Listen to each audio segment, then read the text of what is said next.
Tu sais, c'est long. Alors, il y a YouTube puis tout ça, Facebook, Sacrement du Canada, là, on l'a vu là, dans leur bras de fer avec Google, puis tout ouais, ça. c'est ça. Alors donc, là, il est peut-être trop tard, peut-être c'est trop gros. Mais je Et trouve ça plate, par exemple, excuse de te couper, mais je trouve ça plate que TVA, on dirait qu'ils ont comme pas suivi la tendance de qu'est-ce qui s'en vient. Tu sais, comme le web, ça prend beaucoup de place. Tu sais, moi, je trouve ça tellement triste qu'il n'y a pas un YouTube québécois. ouais, Tu moi sais, aussi, j'aurais vraiment aimé qu'il y ait comme il devrait y avoir un Netflix québécois. Ouais. Tu sais, mais il y a tellement de compétition entre chacun des empires que tu sais, ça marche pas. Je sais pas pourquoi. Ben, je sais pourquoi. Je sais que c'est De l'argent. c'est parce que la compétition, c'est ça. Là, tu sais. Ouais. Puis il y a un virage qui aurait pu être pris il y a 10 ans, 15 ans, et s'associer davantage peut-être à YouTube, là, tu sais, faire des choses en partenariat, puis ils l'ont pas fait. Puis bon, Ouais. voilà. Tu sais, comme ma tante, on dirait que là, il commence à comprendre un peu plus, là, mais tu sais, genre, moi, mon format, il marche très bien, puis tu sais, je suis personne, là, fait que si eux autres, ils le feraient, ça serait tellement bon, tu sais, juste mettre des extraits, puis là, de rajouter, tu veux voir l'intégrale, va au tva.ca, Ouais, ou, ouais, tu sais, absolument. c'est là, puis là, t'attires du monde, puis là, tu sais, ça fait des vues, ça Mais ils fait... essaient de faire ça avec Cube, mais tu sais, Cube, Ouais. ça n'a pas. Mais ça fait longtemps qu'il aurait dû prendre ce virage-là. Ouais, là. C'est un absolument. peu ça. là. Ouais. Mais tu sais, on dit TVA, mais c'est tous les diffuseurs Oui, ouais, du oui. monde entier. Oui, oui, c'est ça. Tu sais, ils étaient assis. C'était des machines à imprimer de l'argent il y a 20 ans sur la télévision. Puis, Ouais. C'est donc, quoi, ils étaient assis là, puis ils voyaient arriver ce nouveau phénomène-là, mais tu sais, ils Ils n'ont le pas regardent. pensé que ça allait prendre tant d'ampleur que ça. Il l'a regardé un peu de haut ou... Au début, ben, je sais pas, je pense qu'ils le regardaient, ils ne savaient pas trop ce que ça allait être. Mais ils avaient encore le réflexe du king, là, tu sais, de dire ah, Ouais. bon, là, tu t'en viens dans mes plates-bandes, alors, tu sais, c'est moi qui vais dicter le show, là, dicter les façons de faire. Ouais. Puis, bon, mais ça a été beaucoup plus gros. Puis c'est tellement gros que les gouvernements en ont peur. Tu vois, Netflix a été c'était bien compliqué de leur faire charger une taxe. Finalement, mais ça a pris des années avant de les obliger à avoir une TPS Ouais. puis une TVQ. D'investir ici. Ben, exactement. Là, ils ont obligé, mais tu sais, c'est long. Alors, il y a YouTube puis tout ça, Facebook, Sacrement du Canada, là, on l'a vu là, dans leur bras de fer avec Google, puis tout ouais, ça. c'est ça. Alors donc, là, il est peut-être trop tard, peut-être c'est trop gros. Je pense que la seule façon de ramener les choses pour tous les pays, hein, c'est pas juste le Québec, là, c'est la France. C'est En l'Europe, Australie, partout. il y a eu à faire le même Ah débat. ouais, partout. Là, tu sais, Ça va être sur la crise des éventuellement, médias. il va y avoir un gouvernement américain qui va devoir dire on scinde toutes ces compagnies-là, sont trop gros. C'est trop gros quand c'est plus gros, les budgets, leur chiffre d'affaires est plus gros que des budgets de pays moyens. Mais ils ont fait ça, moi.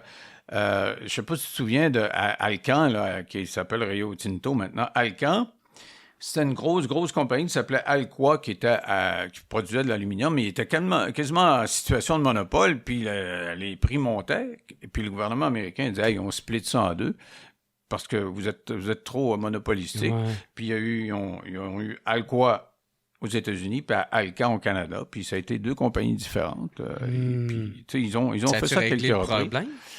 Oui, parce que il n'était plus en position de monopole. Là, c'est des monopoles, ces gros-là. Là. Il arrive, quelqu'un a une bonne idée, invente quelque chose qui a du bon sens, il l'achète. C'est ça, Ils c'est font trop juste ça. gros. C'est trop gros. J'aimerais t'emmener aussi sur le fait de... ça a-tu été dur de quitter ton show? Tu sais, à la fin? Ouais, ça a été 2 semaines assez émotives, je te dirais, parce Ouais. que d'abord, il faut le décider, faut l'annoncer à nos proches, puis après ça, il faut l'annoncer au public. Donc, tu sais, c'est trois étapes qui sont assez émotives, je te dirais, là. Puis, même l'annoncer à mes enfants, je trouvais ça, tu sais, mes filles m'avaient connu juste comme un animateur de télévision tous les jours à TVA, LCN. Tu sais, moi, j'étais 365 jours par année à l'antenne. J'étais en vacances en France, mais j'avais toujours un show qui tournait parce que je faisais... La moitié de mes shows, c'était des intemporels qu'on appelle. Comme ce qu'on est en train de faire là, tu peux rediffuser ça dans 3 mois, dans 6 mois, ça ne change pas grand-chose. C'est pas de l'actualité, c'est pas « Hey, aujourd'hui, M. Untel s'est fait tuer ». Donc, c'est celle d'actualité, on ne pouvait pas les repasser. Mais tout ce qui est intemporel, une entrevue avec un artiste ou avec un politicien, une entrevue de fond, Ça, on pouvait leur diffuser l'été, à Noël, tout le temps. Donc, j'étais tout le temps en ondes. Et puis, annoncer à mes enfants que j'allais arrêter. C'est moi qui me... Les autres, pour eux autres, c'était... OK, c'est le fun, il faut faire d'autres choses. Mais moi, je trouvais ça gros. Je trouvais que c'était comme mon identité qui allait changer. C'est une partie de ta vie. Exactement. Puis, l'annoncer au public, j'avais écrit mon texte au complet parce que je savais que je risquais de casser. Là, Puis, à la fin, j'ai eu une petite émotion, puis ça a bien été. J'ai réussi à... J'avais Gilles Proulx puis Frédéric Bérard qui étaient mes invités, puis eux autres, ils ne savaient pas. Écoute, ils étaient flabbergastés. Là, tu leur avais pas dit? J'aurais dit une demi-heure avant d'entendre. Ah ouais. Mais attends, ils étaient quand même sous le choc.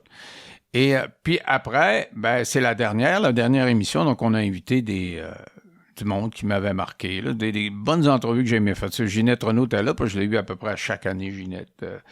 Serge Fiori, j'ai bien connecté avec Serge Fiori. En tout cas, du monde que j'appréciais, que j'aimais, qui sont venus. Puis après ça, tu dis, c'est fini. Et t'as un blitz d'entrevues partout, là. Puis boum, ça finit. Ouais. Et, donc, la page est tournée. Ouais. Pendant l'été, il se passe plus rien. J'étais soulagé. Parce que c'était toutes des grosses émotions. Là. Ça a été, je sais pas, un mois et demi de grosses émotions, puis après ça, nothing. Puis ça a-tu fait peur de Chris, qu'est-ce qu'il m'a fait? Non, parce que j'étais entendu avec TVA pour faire 25 entrevues l'année suivante pour marquer le 25e anniversaire de LCN. Donc, je savais que j'allais être occupé minimalement. C'était pas un vide. Ouais, puis que j'allais avoir des revenus pendant... Quoique, ma retraite était préparée. Là, à l'âge que j'ai, j'avais pas mal préparé mes affaires. Mais il n'y avait pas de trou noir à l'avant, là, tu sais. Et c'est à la fin de ce contrat-là qu'il fallait que je me décide. Puis, les offres que j'avais, c'était toutes des affaires qui ressemblaient à des documentaires ou à des émissions documentaires, tu sais, donc hyper montées, là, tu sais. Puis, j'avais pas le goût de faire ça. Je l'ai fait, puis je suis pas tombé en amour avec ce moyen de communication-là. J'aime mieux le live. On parle, on monte pas, c'est ça que vous allez voir. J'aime mieux ça. OK. Ouais. Puis le format web, ça te parle... c'est connecté là-dessus. Ouais, c'est ça. Puis tu fais exactement ce que tu veux. Tu as ta liberté, le temps que tu veux. Les sujets, le temps, l'angle. Puis la publicité. Tu sais, la publicité, quand tu as quelqu'un dans l'oreille qui est constamment en train de dire il te reste 2 minutes, 3 minutes, puis t'es live, c'est pas le même exercice que ce qu'on fait là. Je veux dire... Faut que tu pousses, faut que tu l'interrompes, faut que tu rentres dans ce qu'il dit, faut quand il respire, faut que... Puis là, les gens disent « Ah, mais vous coupez la parole, parce que ça prend des commanditaires. » Puis il me reste 2 minutes. Puis mettons que tu fais une entrevue avec un politicien, puis tu as un segment de 10 minutes. Tu sais, puis un politicien, ça parle.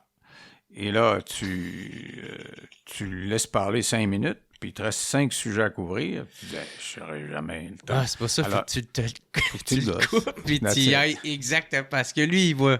Ah ouais? Lui ou elle, tu sais, il cherche à remplir du temps, Stéphane. Tu sais, dans mon podcast, j'ai fait quelques politiciens depuis le début. J'ai fait Paul Saint-Pierre Plamondon, j'ai fait Éric Duhem, puis j'ai fait les